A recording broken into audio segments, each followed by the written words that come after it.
Die Arabische hemelglobus. En deze komt uit het jaar 1279, dus dat is een heel oud beestje. En hoe kom ik daar nou aan? Nou, ik werkte vroeger op de Universiteitsbibliotheek in Utrecht. En dan ging ik vaak tussen de middag even de stad in. En daar had je een mooie zaak van de Slechte toen, de boekhandel. Bestaat ook al niet meer. En daar was ik bijna kind in huis. En dan keek ik altijd rond of er nog iets bijzonders was. En toen vond ik een boekje over hemelglobus.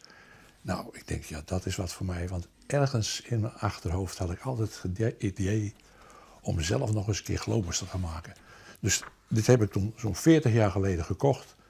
En uiteindelijk heb ik moeten wachten tot na mijn pensioen voordat ik daaraan ben begonnen. En ja, je ziet het resultaat, hè.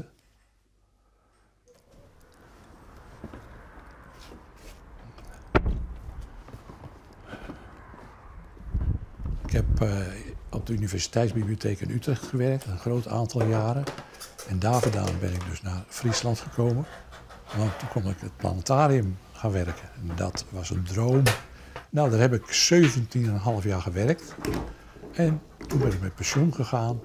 Nou, en ik ben nu ook alweer, ik geloof, bijna 17 jaar met pensioen. Dus dat is ook al een hele tijd. Maar die gebruik ik nu om die instrumenten te maken.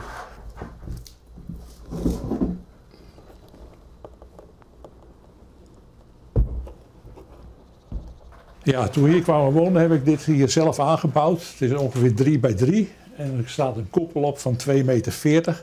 Die komt bij Holland Signaal vandaan, daar was die over. Maar hij is ideaal als sterrenkijkkoepel ook. Plus dat je dan minder last hebt van de licht in de omgeving. En ook van de wind als je achter je telescoop zit. Dus het is een ideale ruimte voor mij om hier mijn waarnemingen te doen.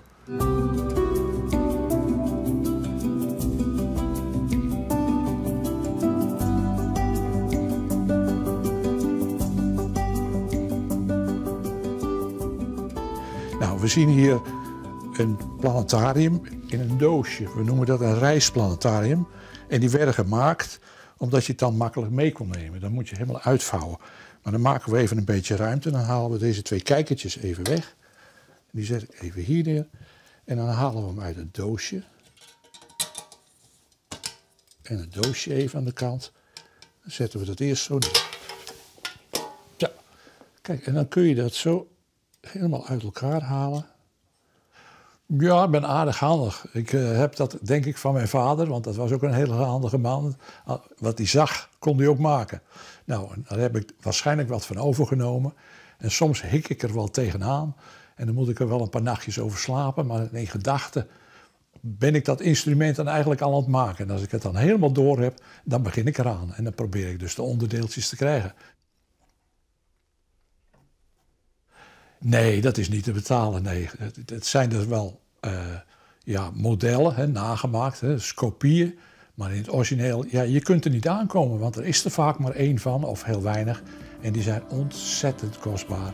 Dus wat kun je anders doen dan ze zelf maken? En ja, ik vind ze zo mooi. Ik wil ze gewoon zelf hebben.